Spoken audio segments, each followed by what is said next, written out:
Halo teman-teman, selamat datang di podcast kita hari ini. Nah, jadi podcast kita hari ini nih berjudul Behind the Strategy Pentingnya Perencanaan Sumber Daya Manusia. Nah, senang banget nih hari ini kita bisa bertemu kembali dan membahas tentang perencanaan SDM yang pastinya sangat berbobot. Nah, kenalin aku di sini Jeko dan aku kali ini gak sendirian nih bahas mengenai perencanaan sumber daya manusia. Nah, kenalin ini ada partner aku. Semuanya, perkenalkan namaku Noviva Eka Putri. Kalian bisa manggil aku Noviva. Betul sekali, di sini di episode kali ini kita akan membahas topik yang cukup penting dalam dunia organisasi dan perusahaan, yaitu perencanaan sumber daya manusia atau SDM. Nah, betul banget nih. Karena dari yang seperti kita ketahui, kalau perusahaan itu sebenarnya nggak bisa berdiri kalau cuma ada modal sama teknologi yang maju. Melainkan sumber daya manusia itu merupakan pilar yang penting. Karena ketika modal itu ada dan teknologi itu maju, tapi sumber daya manusia itu tidak dilengkapi, maka itu akan sia-sia. Nah, supaya pembahasannya lebih menarik, kita akan mengundang beberapa teman yang akan menjelaskan berbagai aspek tentang perencanaan SDM. Ayo guys, kenalan. Oke, mungkin perkenalannya dimulai dari saya. Di sini, perkenalkan nama saya Adinda Putri Salsabila. Saya di sini sebagai pemateri dari Prodi S1 Manajemen dan beberapa rekan-rekan saya. Baik, perkenalkan nama saya Zuyina Putri Rizkiah, selaku pembawa materi pada siang hari ini. Halo teman-teman semuanya, perkenalin nama saya Afradelia.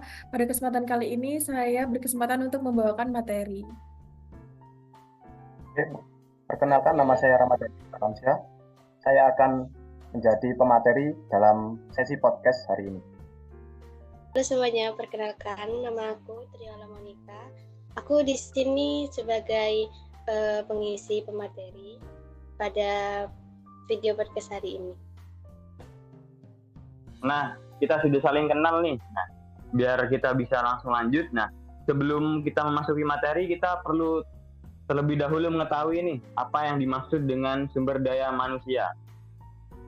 Nah, betul-betul. Banyak orang sering dengar istilah ini kan, tapi belum tentu memahami pengertiannya lebih jelas.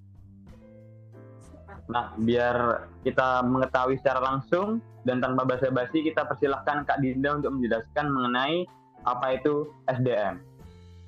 Oke, terima kasih atas kesempatannya Kak Jeko dan juga Kak Noviva. Jadi di sini saya mau menjelaskan beberapa pengertian dari sumber daya manusia.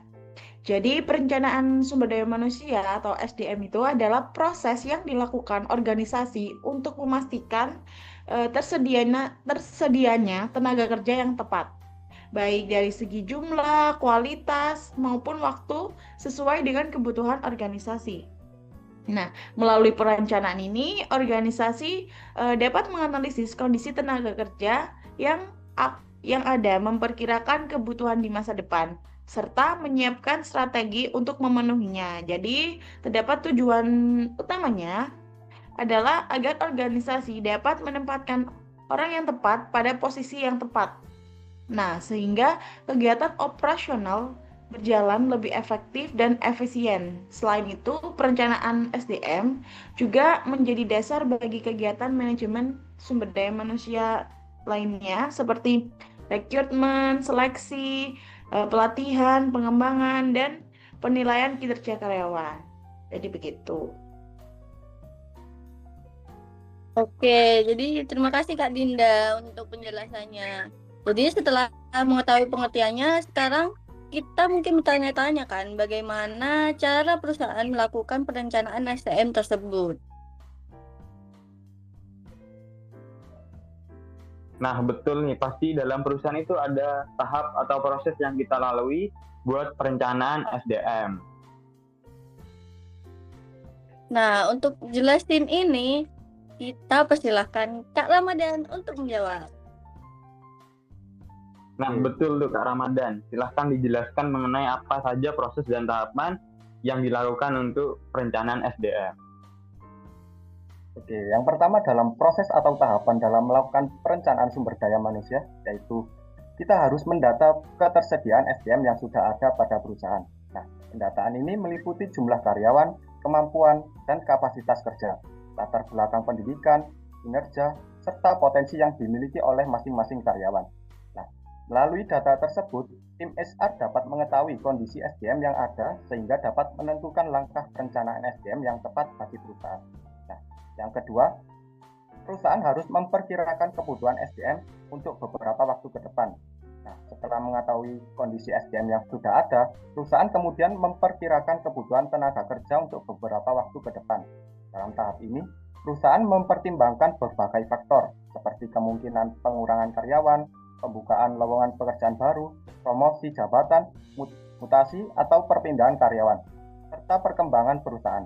Nah, perkiraan ini dilakukan untuk mengetahui apakah perusahaan membutuhkan penambahan jumlah karyawan atau peningkatan kualitas SDM yang sudah ada. Nah, yang ketiga, perusahaan harus menyusun strategi dan implementasi pencarian SDM. Nah, berdasarkan hasil analisis kebutuhan SDM, tim HR kemudian menyusun strategi untuk memenuhi kebutuhan tersebut. Nah, strategi yang dilakukan dapat berupa rekrutmen karyawan baru, relokasi, atau pemindahan karyawan ke posisi yang lebih sesuai.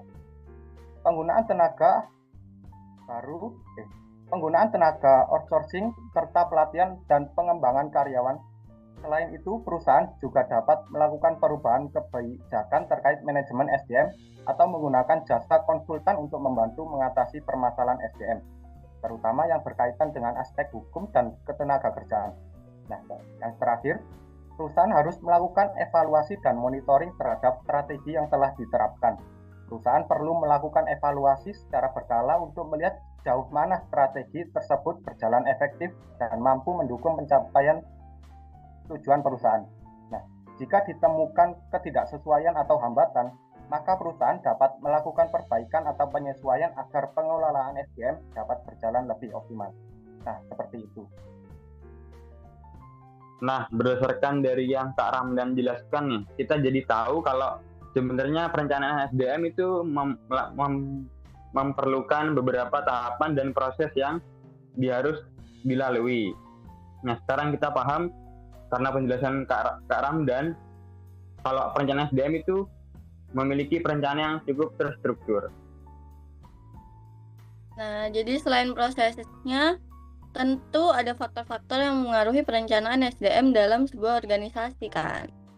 Nah, betul, karena seperti yang kita ketahui kalau sebenarnya perusahaan itu gak hanya terlibat dari bagian internal saja, melainkan bisa terkena dampak dari bagian eksternal dan internal. Nah, maka dari itu ada nih, kita butuh jelasin faktor-faktor tersebut. Nah, kita bisa tanya ke Kak Cia. Kita persilahkan untuk Kak Cia untuk menjelaskan faktor-faktor tersebut. Nah, boleh dipersilahkan untuk Kak Cia untuk menjelaskan faktor-faktor yang mempengaruhi dalam perencanaan SDM. Oke, terima kasih atas waktunya. Jadi, faktor-faktor yang mempengaruhi perencanaan SDM itu ada 4. Di mana yang pertama itu ada faktor lingkungan eksternal, di mana faktor ini meliputi beberapa kondisi.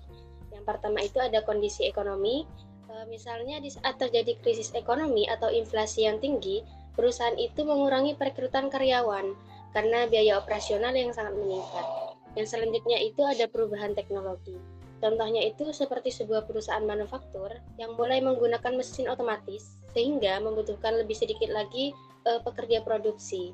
Yang selanjutnya itu ada kondisi sosial, politik, dan juga hukum.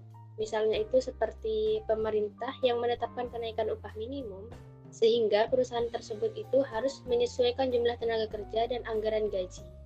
Yang kedua itu ada faktor organisasi internal, di mana faktor ini itu meliputi 3 hal. Yang pertama itu strategi organisasi. Jadi jika perusahaan itu ingin memperluas pasar ke luar negeri, maka perusahaan tersebut membutuhkan tambahan karyawan seperti tenaga pemasaran internasionalnya. Yang selanjutnya ada anggaran perusahaan, di mana jika dana perusahaan itu terbatas, maka perusahaan tersebut hanya bisa merekrut sedikit karyawannya. Yang selanjutnya itu ada perubahan struktur organisasi, di mana misalnya perusahaan itu melakukan restrukturasi atau merger, sehingga perusahaan itu harus menghapus beberapa jabatan dan mengganti jabatan yang lama dengan jabatan baru yang berbeda. Yang ketiga itu ada persediaan tenaga kerja, di mana suatu organisasi itu harus mempertimbangkan beberapa hal. Yang pertama itu harus mempertimbangkan jumlah tenaga kerja yang tersedia, tingkat pendidikan dan keterampilan tenaga kerja, dan kondisi demografi tenaga kerja. Jadi analisis pasar itu sangat penting bagi suatu perusahaan, agar perusahaan itu memperoleh tenaga kerja yang sesuai dengan kebutuhan organisasinya. Yang terakhir itu ada perkembangan teknologi, yang akan mempengaruhi jenis pekerjaan dan keterampilan yang dibutuhkan suatu organisasi. Ada beberapa penyebab kemajuan teknologinya. Yang pertama itu ada karena munculnya pekerja baru, dan yang kedua itu perubahan cara bekerja, dan yang terakhir itu karena berkurangnya kebutuhan tenaga kerjanya. Jadi seperti itu faktor-faktor yang mempengaruhi perencanaan sumber daya manusia.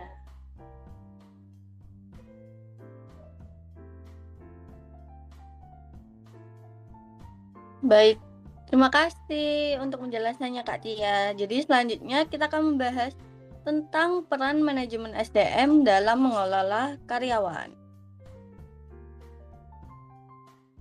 Nah, betul banget nih, karena perusahaan itu sebenarnya nggak cuma merekrut karyawan, tapi perusahaan itu juga memastikan kalau karyawan yang mereka rekrut itu memiliki kualitas SDM yang sesuai, dan mereka juga harus pastinya itu juga harus melatih karyawan mereka supaya bisa mencapai target perusahaan dalam jangka panjang. Nah, betul sekali Kak Jeko. Jadi kita membutuhkan Kak Afrin untuk menjelaskan. Jadi dipersilahkan untuk Kak Afrin menjelaskan. Terima kasih. Oke, teman-teman semuanya. Kali ini aku akan menjelaskan peran manajemen SDM dalam perencanaan perekrutan, pelatihan, lalu pengembangan karyawan. Kita mulai dari perencanaan perekrutan. Jadi, sebenarnya manajemen daya manusia atau SDM itu punya peran yang sangat penting dan strategis dalam sebuah organisasi. Yang dimana bukan cuma mengurus administrasi karyawan saja, tapi juga memastikan bahwa perusahaan itu punya tenaga kerja yang kompeten atau berkualitas, lalu juga mampu beradaptasi, dan sesuai dengan tujuan atau visi misi jangka panjang organisasi atau perusahaan. Nah, menurut tokoh ahli manajemen SDM yaitu Dassler, manajemen SDM itu bahkan bukan cuma dianggap sebagai mitra strategis perusahaan, tapi juga untuk membantu menghubungkan kebutuhan sumber daya manusia dengan tujuan bisnis agar organisasi atau sebuah perusahaan bisa mencapai keunggulan yang kompetitif. Wah, menarik ya penjelasannya. Lalu Berarti bagaimana bisa dibilang pelatihan karyawan? Oke. Perannya itu sangat besar, manajemen SDM ini pada perekrutan itu sangat besar, yang dimana manajemen SDM ini biasanya memulai dengan melakukan perencanaan kebutuhan tenaga kerja atau yang disebut human resource planning. Jadi mereka ini menganalisis dulu berapa banyak karyawan yang dibutuhkan, posisi apa saja yang dibutuhkan, dan keterampilan apa yang diperlukan. Seperti yang tadi Ramadan jelaskan juga, adanya proses perencanaan. Nah, analisis ini biasanya mempertimbangkan faktor internal seperti ekspansi perusahaan, lalu juga pensiunan karyawan, atau tingkat keluar masuknya karyawan. Tapi selain itu, perusahaan atau organisasi juga melihat faktor eksternal atau faktor dari luar, misalnya dari kondisi pasar tenaga kerja.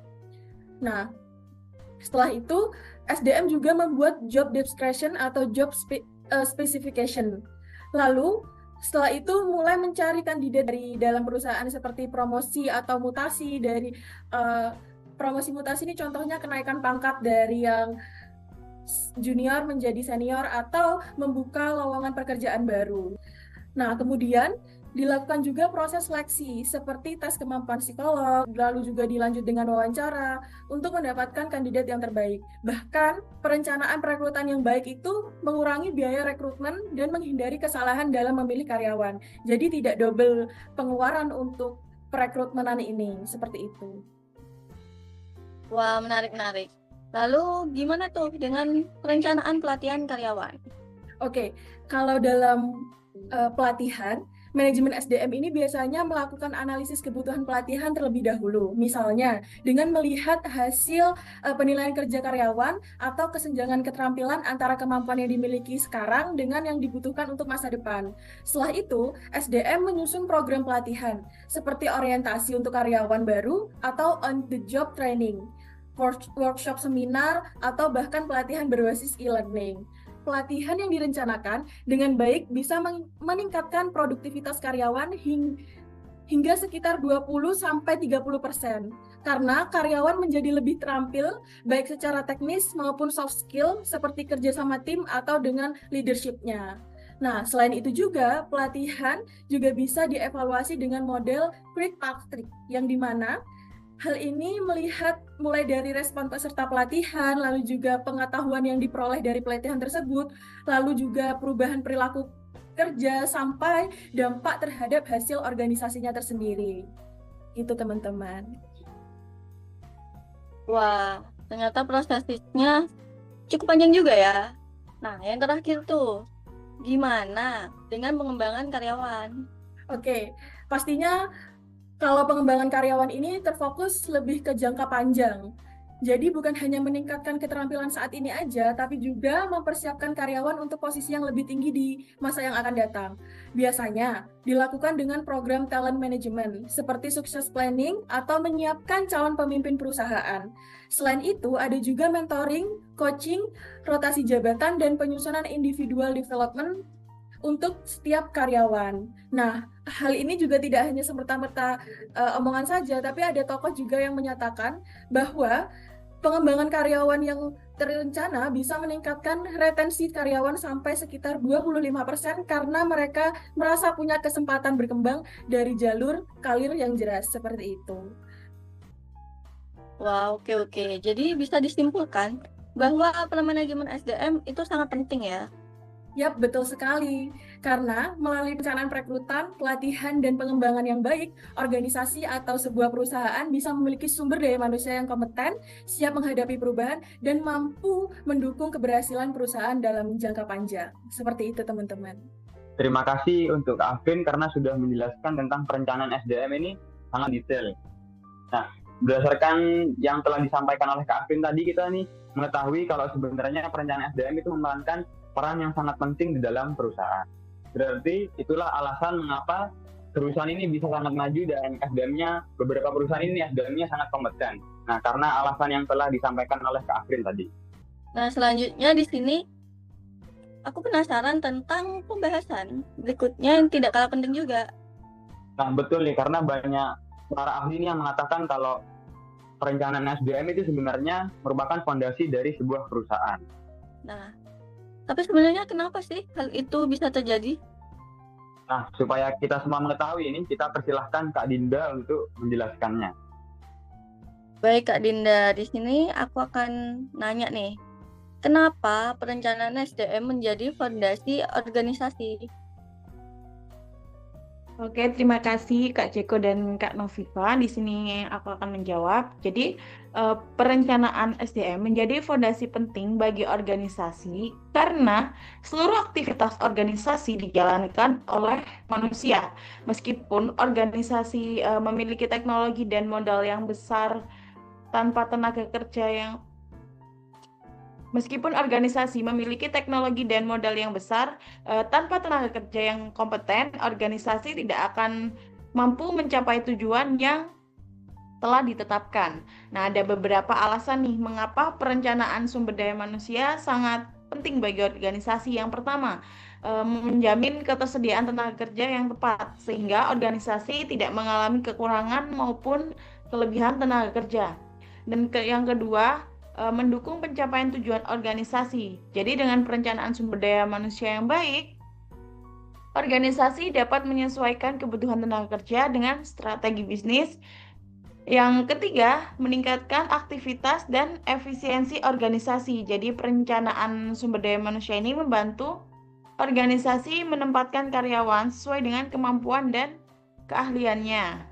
Dan yang terakhir, yang keempat, membantu organisasi menghadapi perubahan lingkungan seperti perkembangan teknologi, persaingan bisnis, yang semakin ketat, serta perubahan kebutuhan pasar. Jadi begitu mengapa sumber daya manusia itu merupakan fondasi penting. Baik, terima kasih Kak Dinda untuk penjelasannya. Nah, dari penjelasan Kak Dinda ini, kita mengetahui mengapa perencanaan SDM itu bisa menjadi fondasi dari sebuah perusahaan. Nah, selanjutnya kita akan membahas mengenai antara hubungan antara kapabilitas SDM dengan target suatu perusahaan. Nah, betul. Karena perusahaan tentu memiliki target yang ingin dicapai tuh. Dan keberhasilan target tersebut sangat bergantung pada kemampuan karyawannya kan. Nah, betul banget tuh. Nah, supaya kita bisa masuk ke lebih dalam, kita akan persilahkan Kak Ramdan untuk menjelaskannya.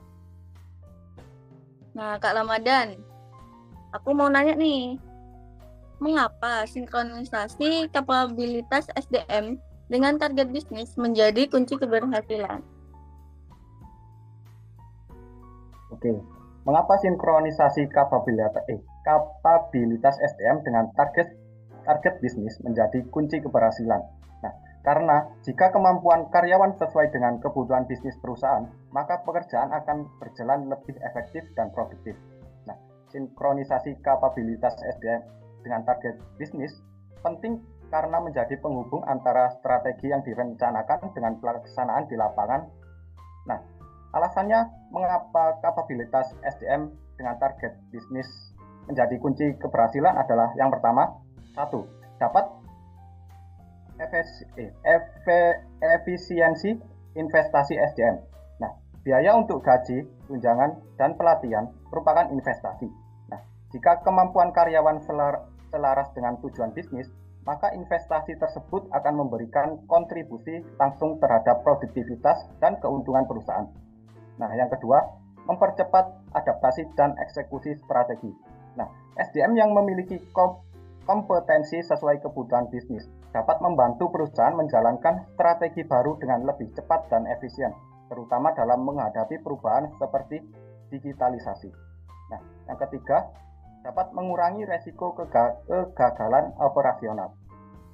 Keselarasan antara kemampuan karyawan dan target bisnis dapat meminimalkan kesalahan kerja, menghindari beban kerja yang tidak sesuai kemampuan, serta mencegah burnout pada karyawan. Nah, yang keempat, dapat meningkatkan keunggulan kompetitif. Kombinasi antara talenta SDM dan strategi bisnis yang selaras akan menciptakan budaya kerja yang kuat, yang akhirnya meningkatkan daya saing secara keseluruhan. Nah, yang kelima, mendukung keberlanjutan jangka panjang. Dengan sinkronisasi yang baik, perusahaan dapat merencanakan pengembangan keterampilan karyawan, melakukan reskilling, dan mempersiapkan kebutuhan kompetensi di masa depan. Nah, contoh studi kasusnya yaitu perusahaan ASML berhasil mendominasi industri semikonduktor global karena mampu mensinkronkan kapabilitas SDM dengan target bisnisnya, yaitu menciptakan mesin ekstrim ultraviolet lithography yang sangat kompleks untuk produksi chip modern dan teknologi AI. Nah, keberhasilan perusahaan ASML menunjukkan bahwa ketika kemampuan SDM diselaraskan dengan target bisnis, perusahaan dapat menciptakan inovasi yang sulit ditiru oleh pesaing dan mempertahankan keunggulan kompetitif dalam jangka panjang. Nah, seperti itu.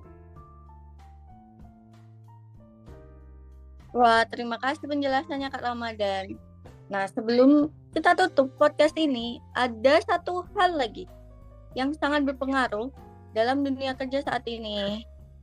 Nah, benar. Topik terakhir yang tidak kalah penting yaitu peran manajemen SDM dalam mendukung keberhasilan sebuah organisasi. Oke, aku mau tanya nih ke Kak Zuyina. Menurut Kak Zuyina, bagaimana peran manajemen sumber daya manusia dalam membantu organisasi? Baik, terima kasih atas pertanyaannya buat Kak Noviva dan Kak Jeko. Di sini aku izin menjawab ya. Manajemen sumber daya manusia memiliki peran strategis dalam memastikan organisasi mampu mencapai tujuan dan mempertahankan keunggulan kompetitif. SDM tidak hanya mengatur kebutuhan tenaga kerja melalui perencanaan, rekrutmen, dan seleksi, tetapi juga meningkatkan kualitas karyawan lewat pelatihan dan pengembangan. Dengan pengelolaan yang efektif, organisasi memiliki sumber daya manusia yang produktif, kreatif, dan inovatif, sehingga mampu beradaptasi dengan perubahan lingkungan bisnis dan menghasilkan keunggulan yang berkelanjutan. Pada akhirnya, kualitas SDM menjadi aset utama yang menentukan keberhasilan organisasi dalam menghadapi persaingan global. Wah, berarti HRM atau yang bisa kita sebut dengan SDM itu ternyata berperan penting ya dalam memastikan tenaga kerja sesuai dengan kebutuhan suatu perusahaan. Wah, benar nih Kak Jeko. Dengan perencanaan SDM yang baik, organisasi bisa menempatkan karyawan di posisi yang tepat, meningkatkan produktivitas, dan mendukung pencapaian tujuan bisnis. Nah, dari pembahasan hari ini, kita dapat memahami beberapa perencanaan SDM sangat penting bagi keberhasilan suatu organisasi. Nah, betul nih. Dari yang kita awal bahas sampai dengan sekarang penutupan, kita sudah mendapat apa itu pengertian dari SDM, proses, faktor yang mempengaruhi, hingga perkembangan teknologi yang ikut mempengaruhi perencanaan SDM hingga saat ini. Baik, terima kasih kepada semua narasumber yaitu Kak Dinda, Kak Afrin, Kak Ramadan, Kak Triola, dan Kak Juyina yang sudah berbagi pengetahuan hari ini. Dan saya ingin mengucapkan terima kasih kepada semua teman-teman yang telah mendengarkan podcast kita sampai akhir. Oke, sampai jumpa di podcast selanjutnya. See you. Dadah.